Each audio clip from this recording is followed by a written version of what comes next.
Bienvenido, bienvenida a La Buena Noticia en 7 Televisión, en este sexto domingo de Pascua. Hicimos un parón para la Semana Santa con la intención de reencontrarnos al inicio de la Pascua, pero la actualidad de esta casa de 7 Televisión y su implicación con los grandes acontecimientos religiosos que tienen lugar en nuestra tierra han impedido que volvamos a encontrarnos antes. Aún así, estamos celebrando todavía que Cristo ha resucitado y solo podemos decir feliz Pascua de Resurrección. Regresamos y lo hacemos en una semana en la que la Virgen María es protagonista, y es que en este mes mariano por excelencia la provincia se vuelca con las celebraciones y romerías en honor a la Madre de Dios en cualquiera de sus advocaciones, y con la mirada puesta en dos grandes fiestas que pondrán el punto y final a nuestra Pascua 2023, la Ascensión del Señor la próxima semana y Pentecostés, que cerrará mayo, y con esa efusión del Espíritu Santo. Ahora afrontamos nuestro programa celebrando junto al Presbiterio Diocesano su fiesta, la de su patrón, la de San Juan de Ávila, que reunía a los sacerdotes en Baeza este pasado lunes. Les ofreceremos un resumen de los actos más relevantes que han tenido lugar en los últimos días, y antes se los adelantamos todos ellos en nuestro sumario. Charlamos sobre el Presbiterio Diocesano con su responsable, Raúl Contreras. En la actualidad de la semana nos dirigiremos hasta Torre del Campo para contarles cómo fue la romería en honor a su patrona, y pasamos por Alarilla, que hoy celebra su fiesta grande. Charlamos con un animador del territorio de Cáritas Jaén, quien nos hablará de la importancia que tiene marcar la X en la casilla de la renta. Y concluiremos nuestro programa con el espacio Enredados de Ángel González, que en esta ocasión nos habla de la encíclica Fratelli Tutti del Papa Francisco.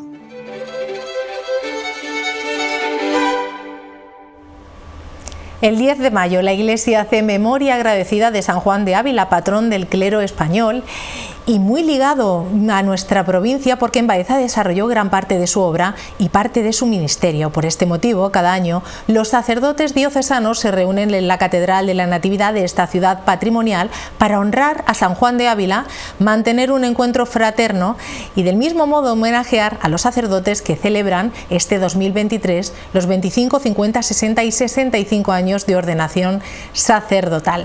Sin duda una pieza indispensable de nuestra Iglesia, los sacerdotes, el presbiterio, que cuida el obispo y la Iglesia, de forma particular las comunidades parroquiales. Hoy vamos a charlar con el delegado del clero, don Raúl Contreras, para que nos hable de nuestro presbiterio y de manera particular del documento marco de la formación de nuestros sacerdotes.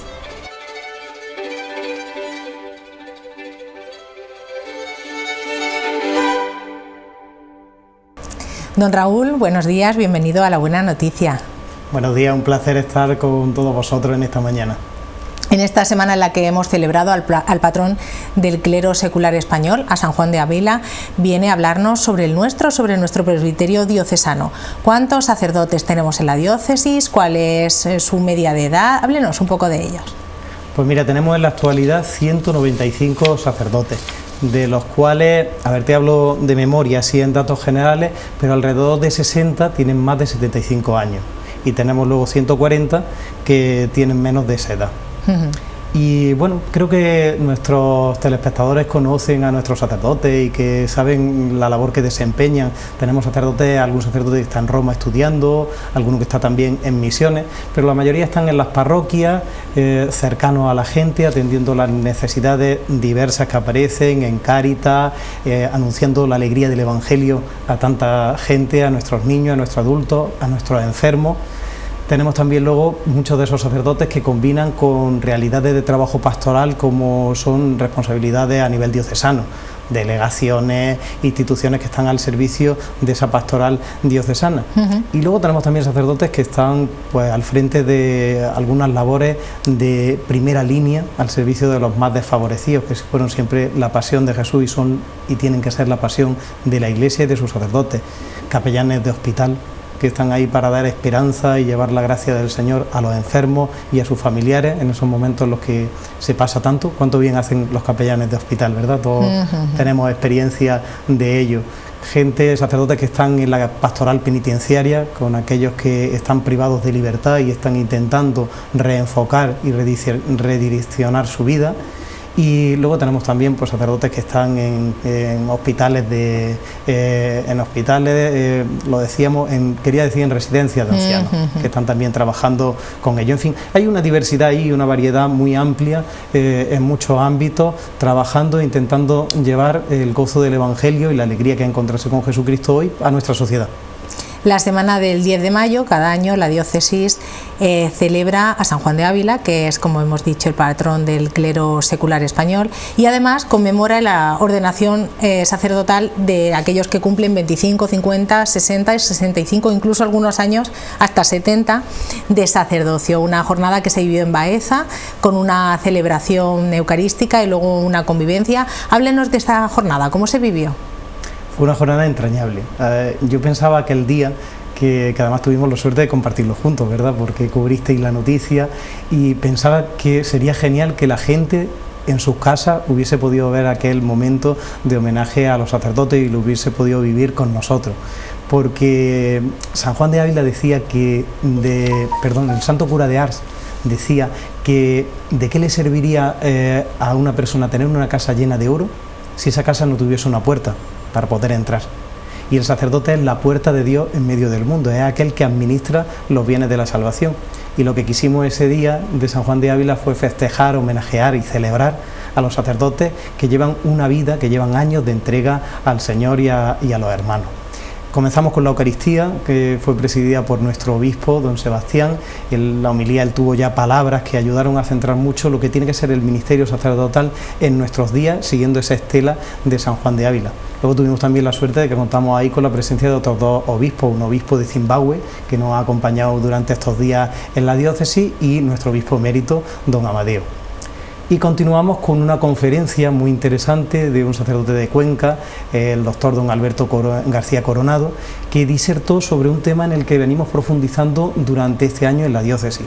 Queremos abordar una renovación pastoral que haga que nuestras comunidades sean más eficaces en la evangelización. Y qué mejor que irnos a la figura de San Juan de Ávila, que vivió en unos tiempos muy convulsos, quizás sin duda tiene muchas similitudes con nosotros, y desde él ver líneas maestras que emergen y que nos ayudan también en nuestros días. Nos ayudó a profundizar y creo que fue una charla muy interesante y además ha sido muy valorada por distintos frentes. Y luego homenajeamos a los sacerdotes, eso, que cumplen 25 años de ordenación, 50, incluso pues los que hacen bodas de diamante, de platino.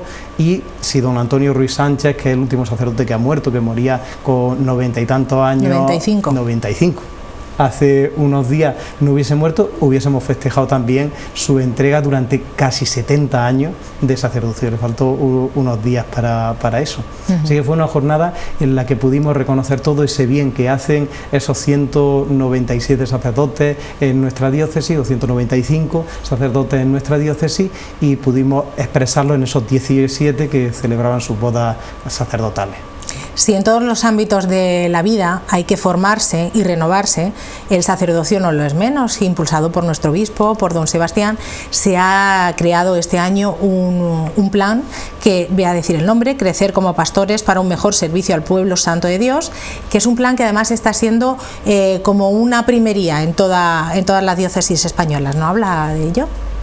Sí, porque además precisamente esta mañana nos han llamado de la conferencia episcopal para presentarlo allí en las próximas jornadas de vicarios y delegados del clero, y lo vamos a hacer así. Es un plan que nace con una ilusión, que es ayudar en el camino hacia la santidad de los sacerdotes, pero sobre todo brota de una conciencia que se ha ido imponiendo en las últimas décadas en la Iglesia, que es que el sacerdote no nace ya hecho completamente en el momento de la ordenación sacerdotal, sino que va madurando progresivamente a lo largo de toda su vida. Esto no es algo ajeno.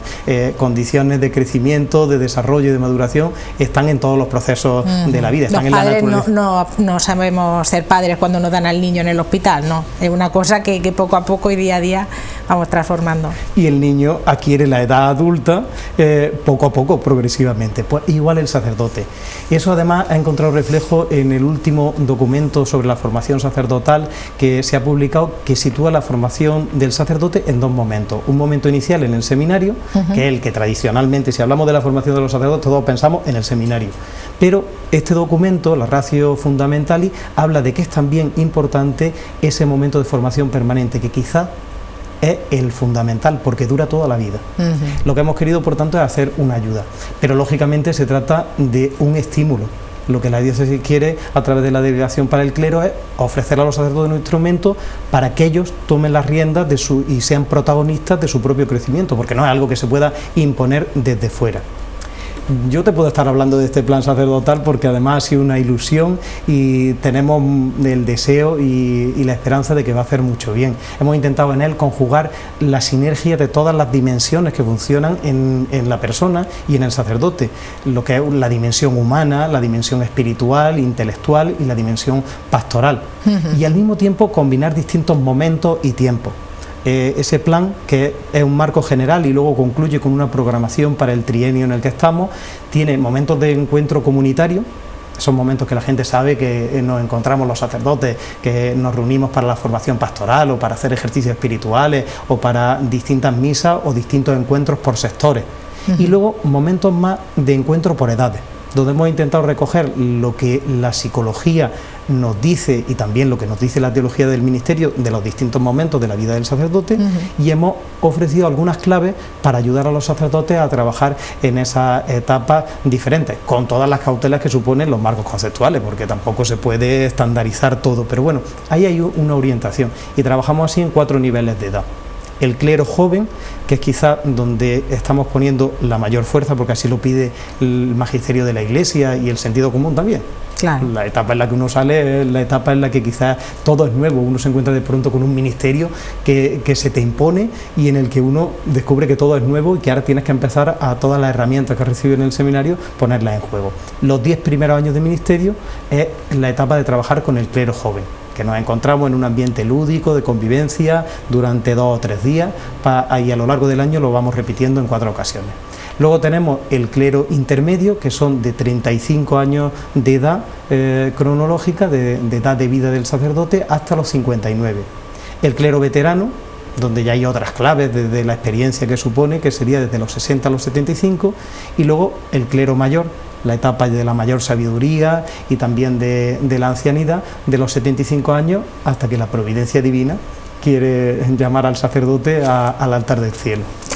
El otro día me preocupó una noticia que leía en un portal digital religioso que decía que la diócesis más populosa del mundo, que es la de Milán, en el año 2040 no tendrá seminaristas.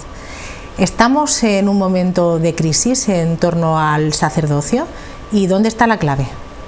El otro día bajo al comedor del seminario y lo primero ya tenía un seminarista diciéndome, dándome la noticia. Yo lo había visto también la ley en algún medio digital. Mira, ese ha sido un estudio que encargó la diócesis de Milán y que creo que es interesante.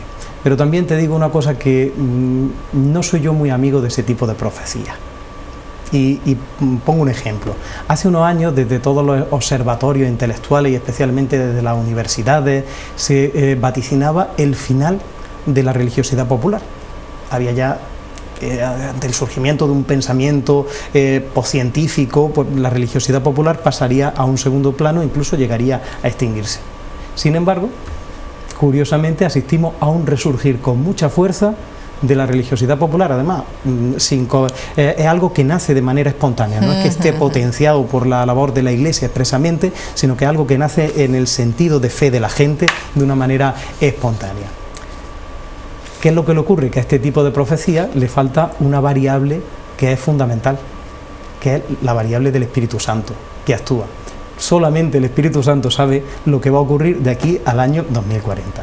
Es cierto que, como dicen los sociólogos, en el edificio que es nuestra sociedad hay una grieta de compromiso, cuesta trabajo comprometerse, y hay una crisis vocacional, pero no solo el sacerdocio, también para el matrimonio, también para la vida de padre y en otros ámbitos de nuestra sociedad. La sociedad líquida, esa que vivimos y que nos hace, ¿no?, que todo se diluya en el hoy. Y que todo cuesta más trabajo, especialmente esos saltos cualitativos que suponen entregarse y abandonarse a un proyecto, pues como puede ser el sacerdocio o cualquier otro proyecto.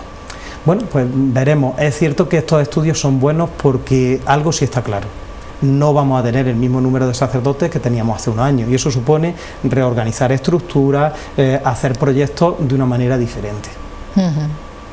Mencionábamos antes a don Antonio Ruiz Sánchez, que durante casi 70 años, lo hubiera hecho el 14 de junio, fue sacerdote diocesano, muy implicado en la formación de los sacerdotes en el seminario, también adscrito a la parroquia de San Miguel, y un hombre de Dios. ¿Cuántos hombres de Dios, cuántos sacerdotes a lo largo de la vida de muchas familias que nos están viendo han estado cerca de las familias, han formado parte de su día a día, han participado en los sacramentos, en las celebraciones de después? ¿Cómo es la relación actual de los sacerdotes con las comunidades, con sus fieles? Es curioso porque los sacerdotes están presentes desde las comunidades en la vida de los fieles a lo largo de toda la vida. Un sacerdote nos recibe en la cuna de la iglesia, que es la pila bautismal, y un sacerdote nos despide y nos da el último envío en el momento de nuestra muerte. Y en medio quedan toda una serie de momentos, el momento del matrimonio, el momento de edificar la vida, de decidir la vocación, el proyecto que uno va a realizar desde el matrimonio o desde la vida consagrada o el sacerdocio. Es decir, el sacerdote está presente en la vida de las personas durante todo el tiempo. Y perdona que le interrumpa, es una gracia, yo lo digo a nivel personal, que es una gracia que haya sacerdotes que a lo largo de tu vida hayan estado presentes en momentos clave como son los que acaba de mencionar. Es que en realidad el que está presente es Dios, Lola. Es Dios el que quiere hacerse presente en la vida de las personas, y como nos ocurre siempre, para hacernos presentes necesitamos signos, y el sacerdote es el signo de la presencia viva de Dios junto a las personas. Yo creo que además tenemos en nuestra diócesis sacerdotes que son muy valorados por sus fieles, porque tenemos mucha entrega y mucha dedicación, y ellos ven y lo perciben, se perciben las comodidades, los desvelos de los sacerdotes, la cercanía, la amabilidad, el rostro misericordioso de Dios con ellos.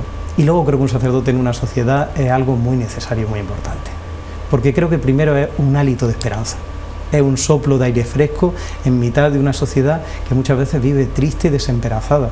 ¿Cuántas veces a los sacerdotes se nos acercan las personas que necesitan una palabra de aliento? Y la encuentran en el sacerdote y se van reconstituidos, a veces sin que nosotros sepamos muy bien lo que hemos hecho.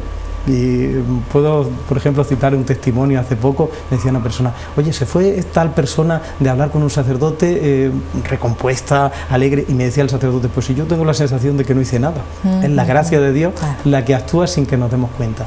Y luego creo que los sacerdotes son como un buen cristiano, un desafío en mitad de una sociedad que vive a veces despistada en otras claves, y donde el sacerdote se convierte en un altavoz de Dios, que nos indica el camino de la verdadera felicidad, no de felicidades que después terminan esclavizándonos.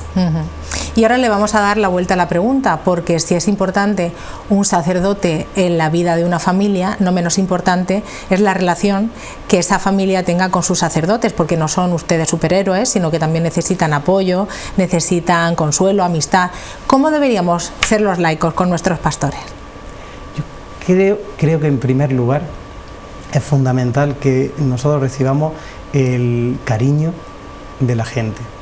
Y con el cariño me refiero pues al trato humano, porque en la relación el ser humano se edifica, y el sacerdote también, y a través del trato con la familia. Nosotros aprendemos muchísimo, por ejemplo, de los matrimonios, de la vida de las familias, donde aprendemos nosotros también a hacer familia. Pero luego también, ¿qué sería de nosotros sin el apoyo de tanta gente que nos está escuchando ahora y que está pendiente de sus sacerdotes, de ver lo que necesita, de ver si se ponen enfermos y puede apoyarlos? Ahora, como delegado del clero, muchas veces me encuentro que están al pie de la cama de los hospitales junto al sacerdote, la familia, pero también fieles de las parroquias, gente que está ahí, que sabe agradecer todo el bien que recibe a través del ministerio sacerdotal, que en este momento es una persona o es otra, pero es el ministerio de los sacerdotes. Luego creo que es muy importante también el que nos ayuden, el que la gente nos ayudéis con vuestra oración. Eso es fundamental. Al sacerdote lo sostiene la oración que el pueblo de Dios hace por él. Pues porque hay muchos momentos de crisis, de dificultad, como lo hay también en la vida matrimonial y como lo hay en otros momentos. Y esa fe sostiene y actúa de verdad. Y luego creo que tenéis también un papel, los fieles, muy importante con los sacerdotes, de estimularnos en el camino hacia la santidad. Los sacerdotes tienen que ser santos. Y no hablo de una santidad en estado, en meta, sino de una santidad en camino. Tiene que haber un estímulo para dar lo mejor de nosotros con honradez, con fidelidad al ministerio y a la gracia tan grande que pasa por nuestras manos. Y eso se estimula cuando uno encuentra un cristiano que está comprometido y que vive su fe de manera auténtica. A nosotros eso nos ayuda de verdad muchísimo. Y luego, pues finalmente, también el colaborar en las distintas tareas. Lo he dejado para el final porque creo que es de las cosas fundamentales. En la Iglesia tenemos que crecer en una corresponsabilidad que organice las cosas de una forma diferente. Estamos empezando a hablar, ya hablaréis aquí porque traeréis, estoy convencido, para hablar de las unidades pastorales, de toda esa realidad que va surgiendo nueva en nuestra Iglesia y que supone una manera diferente de vivir el ministerio sacerdotal, pero también de vivir las comunidades y las parroquias de cara a una mayor integración de laicos y pastores y también para poder llevar mejor el mensaje del Evangelio a nuestra sociedad y ser más eficaces en ello. Y esa corresponsabilidad también es fundamental en estos momentos de cara a apoyar a los sacerdotes y a trabajar con ellos. Pues don Raúl Contreras Moreno, delegado para el clero de nuestra diócesis, sacerdote que además vive también parte de su ministerio en el seminario formando a los futuros sacerdotes. Le doy las gracias por participar en La Buena Noticia. Pedimos por usted y por todos sus compañeros porque, como hemos comentado en esta entrevista, son fundamentales para la vida de la Iglesia. Y necesitamos más sacerdotes. Por eso yo insisto y aprovecho el momento para pedir que recen por los sacerdotes y que no olviden quienes nos están oyendo que si el Señor se fija en un miembro de una familia para ser sacerdote, es una alegría y un gozo, porque es un ministerio que sirve a la edificación del pueblo de Dios, que lo necesitamos muchos sacerdotes y necesitamos que haya jóvenes valientes que den el paso, que no se arrepientan. Y yo, si 1000 veces volviese a nacer, 1000 veces volvería a ser sacerdote. Y creo que hay mucha gente que por miedo, por timidez, no termina de dar el paso. Que se animen y que encuentren gente, padres, madres, abuelos, amigos, catequistas, que los animen y los estimulen a entregarse al Señor. Muchísimas gracias, como le digo, por participar en este domingo en La Buena Noticia. Gracias a vosotros.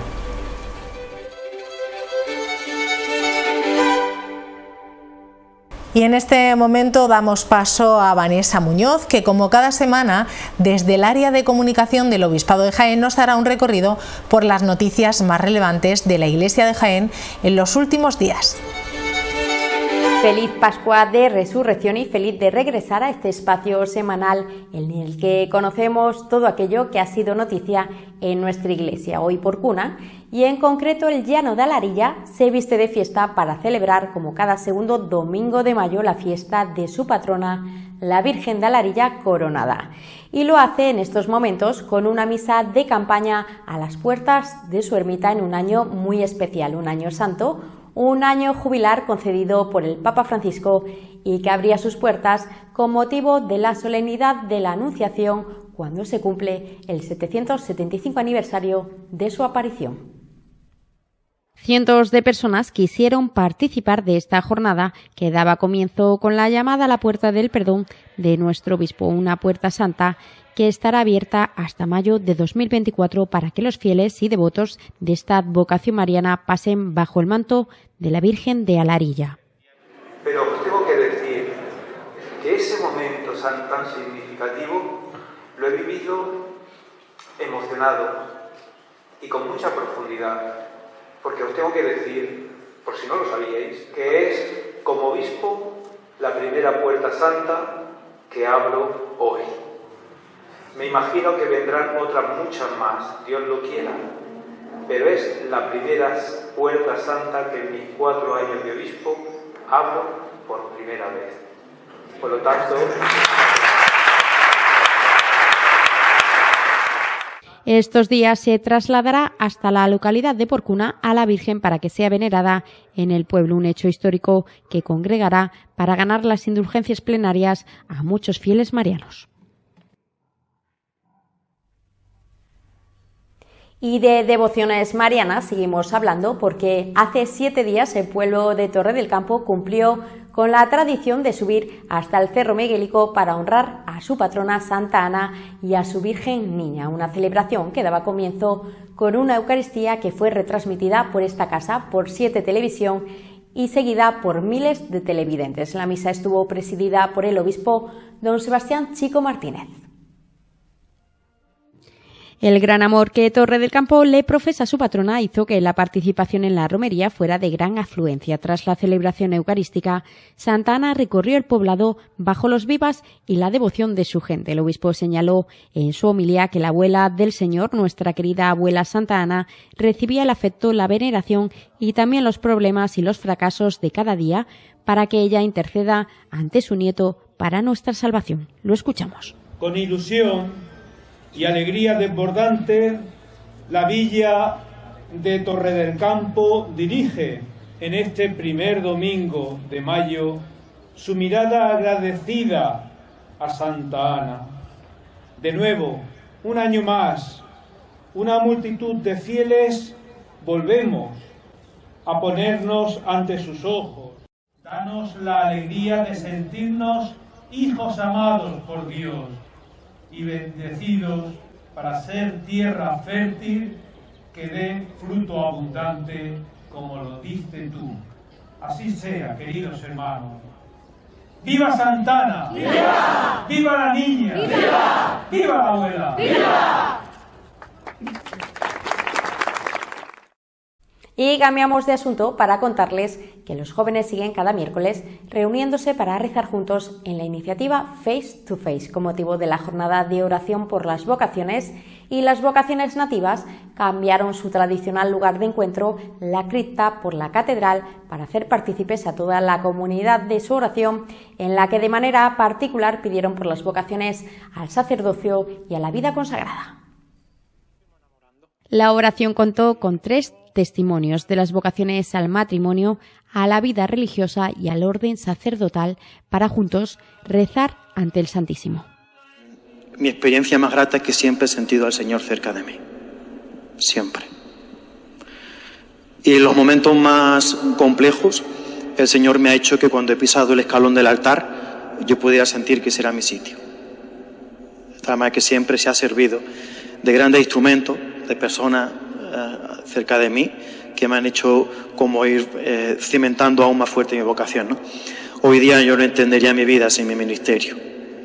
No cabe otra cosa, ¿no? Me siento tremendamente feliz del camino por el cual el Señor me llevó.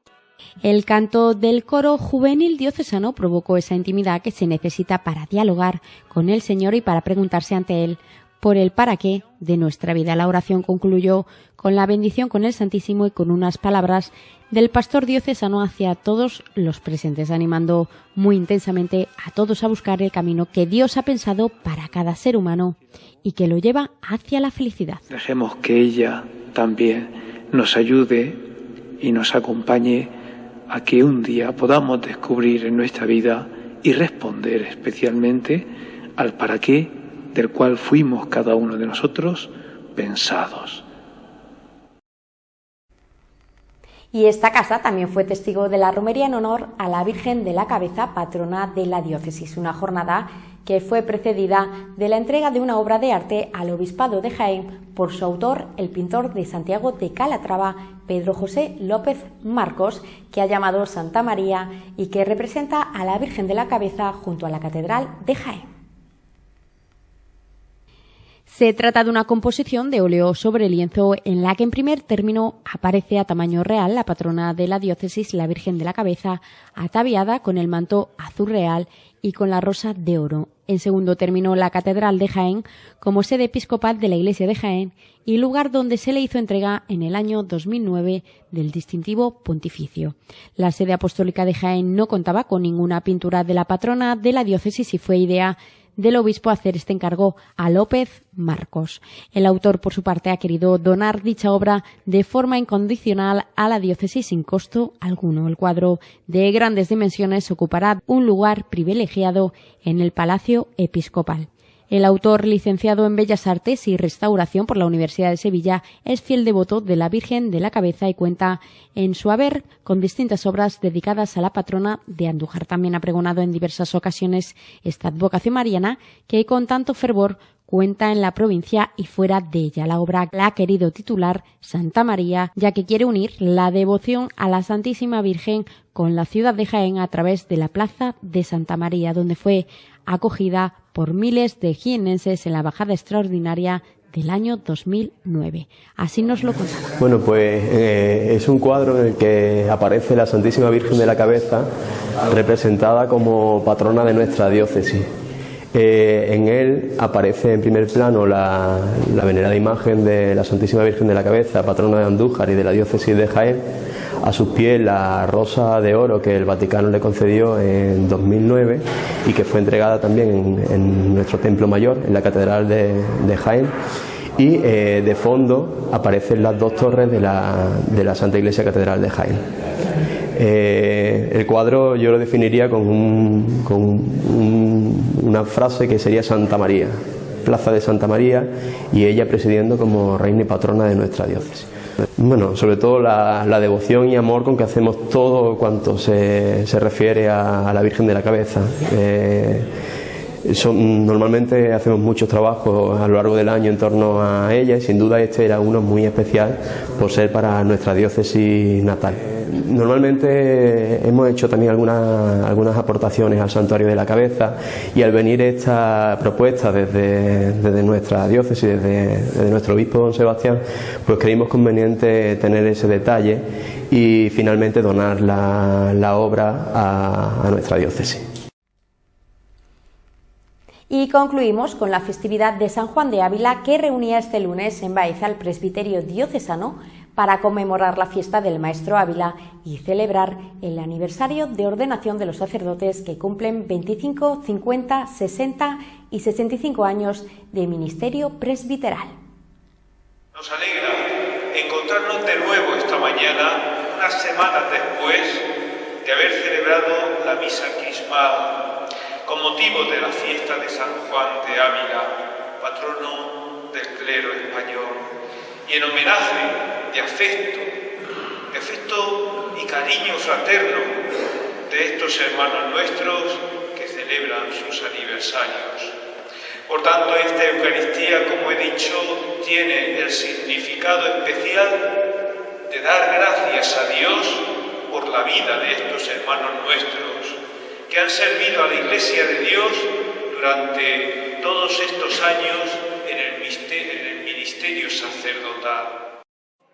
Después de cantar ante la imagen del apóstol de Andalucía el himno, se trasladaron hasta el Paraninfo de la antigua universidad para asistir a la lección magistral sobre el patrón del clero español, que este año estuvo a cargo de don Alberto García Coronado, delegado episcopal de medios de comunicación de la diócesis de Cuenca. El sacerdote reflexionó sobre la renovación pastoral a la luz de las enseñanzas de San Juan de Ávila, señalando la vigencia del ministerio avilista para la actual realidad pastoral. Después se le entregó como recuerdo a los sacerdotes un alba y la bendición apostólica.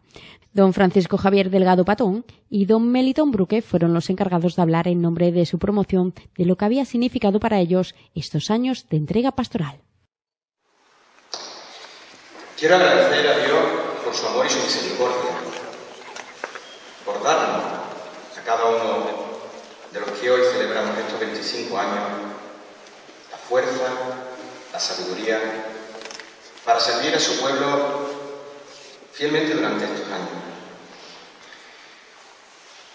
Y yo lo he llamado tiempo de admirar, tiempo de agradecer. Y así concluimos. Antes les contamos que esta semana celebraba su aniversario de ordenación episcopal nuestro obispo. El jueves día 11 de mayo cumplía su cuarto aniversario de ordenación episcopal. Al día siguiente, el 12 de mayo, celebraba su 55 cumpleaños. Y les anunciamos que de cara a la solemnidad de la Ascensión, el obispo ha organizado para esta semana un desayuno con periodistas del que le daremos buena cuenta en nuestro próximo programa. Muchas gracias por su atención y feliz semana.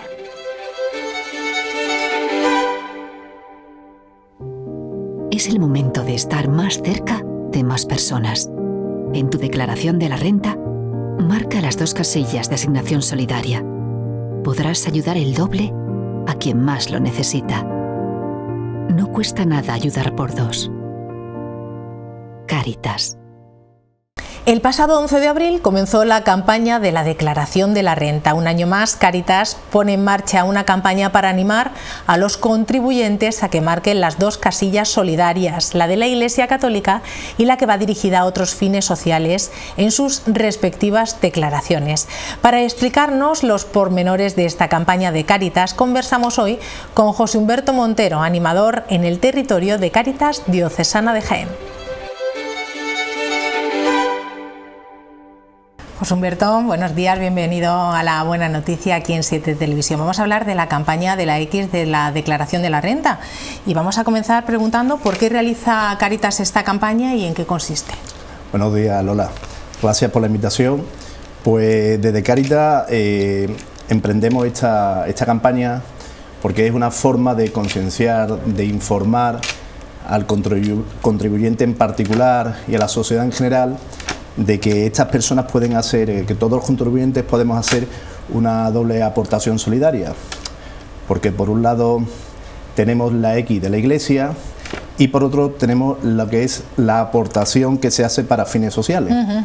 Entonces, si nosotros marcamos esa doble X, pues por un lado recibiremos la aportación que la Iglesia recibe y por otro también, como somos un colectivo social, pues también recibiremos esa parte.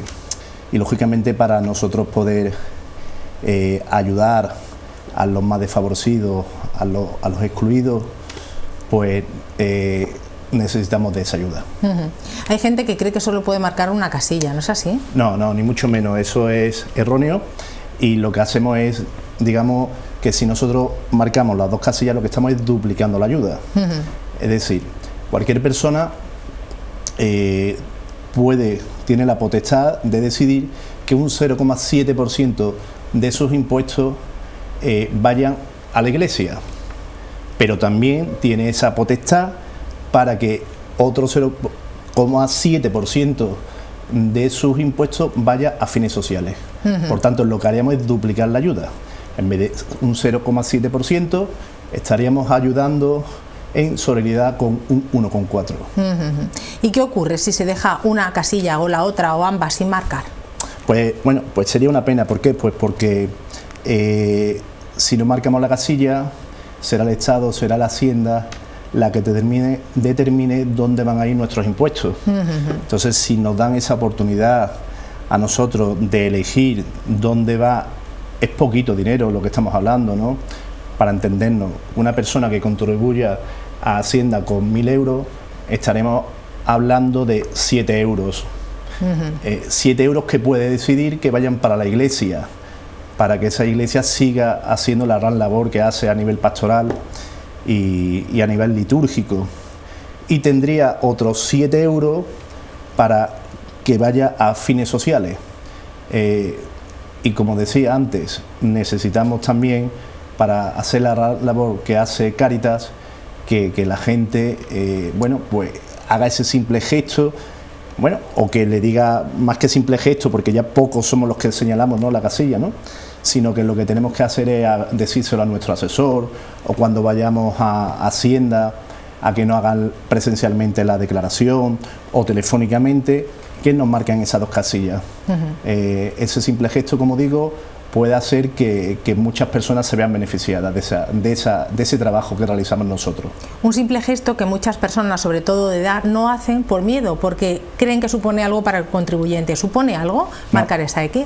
No, en absoluto. Como digo, lo que hace el contribuyente, si aporta 1.000 euros, 7 euros de eso, o 14 si señala las dos casillas, son lo que se destina, ¿vale?, para lo que nosotros estamos hablando. Es decir, 984 euros no dispone no tiene la voluntad para decidir lo que se hace con ese dinero, pero esos 14 sí. No significa que yo como contribuyente he aportado 1.000 euros y ahora voy a tener que aportar aparte un 0,7 o un 1,4, no, ni mucho menos. No tiene ningún costo. Es de ese dinero que tú ya has entregado a la Hacienda Pública, va a ir destinado esos 7 euros a la Iglesia y otros 7 a fines sociales. Exactamente, ¿no es así? Exactamente. O sea que sin ningún coste. Sin ningún coste. Al contrario, lo que el contribuyente tiene que tener siempre en cuenta que con ese gesto, lo de marcar las 2 casillas, su labor es muy importante, porque pongámonos por ejemplo en Jaén, ¿no? Nuestra Cáritas Diocesana de Jaén, que trabaja con programas, programas de mayores, programas sin hogar, programas de mujeres, pues para poder llevar a cabo toda esa labor necesita lógicamente de recursos, necesita de fondos, y parte de esos fondos vienen de la declaración de la renta que realizamos todas las personas. Y como yo digo, ojalá podamos seguir haciendo muchas declaraciones, porque por desgracia hay personas que no pueden hacer la declaración de la renta pues porque no están trabajando, y bueno, y es una lástima, ¿no? Que no nos veamos en esa situación en la que nos tengan que ayudar, sino que nosotros podamos, al contrario, pues dar ese dinero a la Hacienda para el sostenimiento del Estado. Jaén, a pesar de ser una provincia con un nivel económico medio, con mucha gente desempleada, sí es muy generosa. ¿Puede hablarnos de los datos que se han extraído de las últimas declaraciones?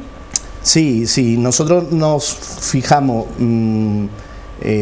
a nivel del año 2021, que son los datos, tenemos que decir que el 70 y tantos % de los ingresos o de los fondos que obtiene Cáritas, el 73% son de fondos privados, ¿vale?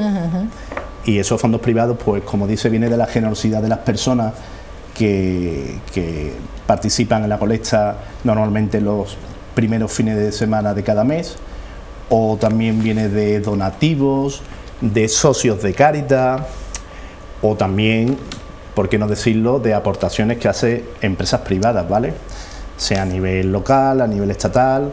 Entonces, como digo, cerca de 3/4 vienen de esos fondos privados.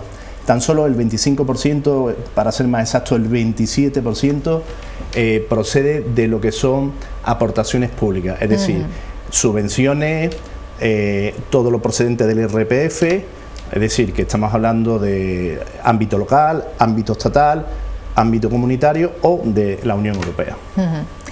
Y solamente me queda pedirte que animes a las personas que nos están viendo aquí en 7 Televisión a que ahora, que están a punto de hacer esa declaración de la renta, marquen esas 2 casillas.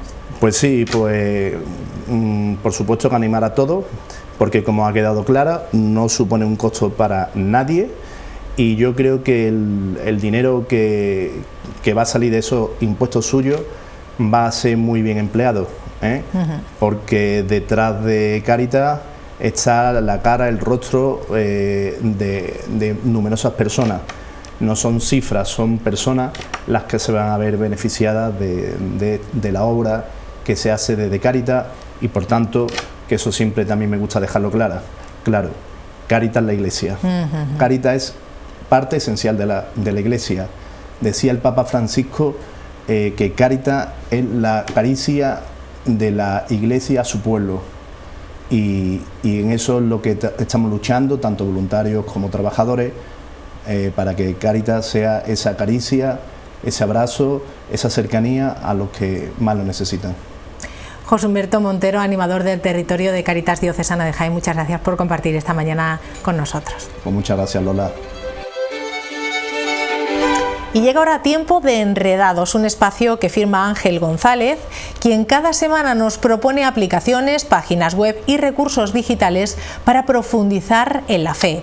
Hoy nos habla de la encíclica del Papa Francisco Fratelli Tutti, que, haciendo honor a su nombre, tomado del Pobre de Asís, reflexiona sobre esta carta del Papa a todos los hombres y mujeres de bien.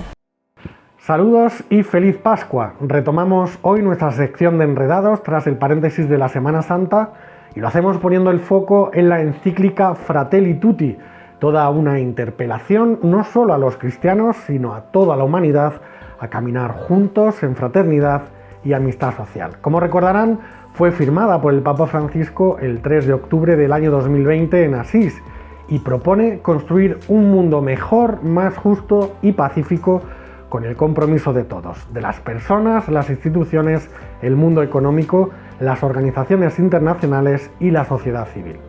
La encíclica da continuidad a la Laudato Si del año 2015, en la que el Santo Padre, después de denunciar los males que afligen a la casa común, también a causa del hombre, propone la ecología integral como instrumento de amor y respeto a todos y entre todos, y también a la creación. Para tener una primera toma de contacto visitamos la página oficial de la Fratelli Tutti, alojada en la web del Dicasterio para el Servicio del Desarrollo Humano Integral. La página está dividida en distintas secciones con los epígrafes, encíclicas, reflexiones, noticias y recursos. En el primero de ellos, tras una breve introducción, se puede descargar el documento en diversos idiomas, así como ver un vídeo sobre la conferencia celebrada en 2020 en torno a ella, con interesantes aportaciones. En la misma línea, en el apartado de reflexiones, se comparte una selección de comentarios de expertos sobre diversos aspectos de la encíclica, así como enlaces en diferentes idiomas a encuentros online que abordan su contenido. En el apartado de noticias recopila numerosas informaciones surgidas a lo largo de todo el mundo, y en el apartado de recursos pone a disposición infografías sobre los aspectos más destacados de esta tercera encíclica del Papa, vídeos, imágenes para compartir en las redes sociales y la oración al Creador redactada por Francisco. Nuestra segunda propuesta se encuentra en YouTube, en la página de José Antonio Cinco Panes. Tras este nombre se encuentra José Antonio González, un animador digital que entre sus diversos trabajos difunde contenidos en torno a la Iglesia, como la doctrina social o, en el caso que nos ocupa, un serial sobre la encíclica Fratelli Tutti. A través de distintos vídeos profundiza en todos los detalles sobre ella, todo de una manera muy resumida y sencilla para conocer los distintos aspectos e ideas que comparte el Papa a través de esta amplia reflexión dirigida a todos, creyentes y no creyentes por igual. Se defiende que cada uno está comprometido a crear un mundo diferente y posiblemente mejor, que las diferentes crisis, ya sean sanitaria, económica, social, política y antropológica, han contribuido a acentuar en los últimos años. Finalmente, y vinculada a la Fratelli Tutti e inspirada tanto en ella como en la encíclica Laudato Si', traemos hasta nuestros enredados la campaña Juntos, impulsada desde el pasado año por Caritas Internationalis y a la que accedemos a través de la página de Caritas Española. Tiene como objetivo crear comunidades de cuidado para implementar nuevas actividades e iniciativas, especialmente en el ámbito de las comunidades de base, que luchen contra la pobreza, devuelvan la dignidad a los excluidos y protejan la naturaleza en el espíritu de la ecología integral a la que nos invita el Papa Francisco. Esta campaña mundial, que se desarrollará hasta diciembre de 2024, pide a las comunidades de cuidado que promuevan tres tipos de acciones diferentes. Concienciar, por un lado, sobre la necesidad urgente de restaurar, proteger y renovar el acceso a los recursos naturales, como son los alimentos, el agua, la tierra y los ecosistemas. En segundo lugar, llevar a cabo acciones de incidencia política ante los gobiernos para que las personas que sufren los efectos negativos de la degradación social y medioambiental tengan voz en la toma de decisiones con el fin de lograr sociedades más inclusivas y sostenibles. Finalmente, propone sensibilizar a las comunidades locales para que actúen y fomenten cambios en los estilos de vida que puedan contribuir a una actitud menos perjudicial para nuestra casa común. Pues invitándoles a profundizar y tener presente en este tiempo de Pascua la invitación del Papa Francisco al cuidado integral, me despido hasta el próximo Enredados. Que tengan una feliz semana. Hasta luego, adiós. Y hasta aquí nuestro programa de esta semana. Recuerden que nos pueden ver en 7 Televisión cada domingo antes de la Eucaristía y los lunes por la noche. Pueden seguir conociendo las noticias de la Diócesis de Jaén a través de esta casa, de la web diócesisdejaén.es y de redes sociales. Nos encontramos en 7 días. Hasta entonces, disfruten de la vida, que es un don. Muchas gracias por su atención y feliz jornada.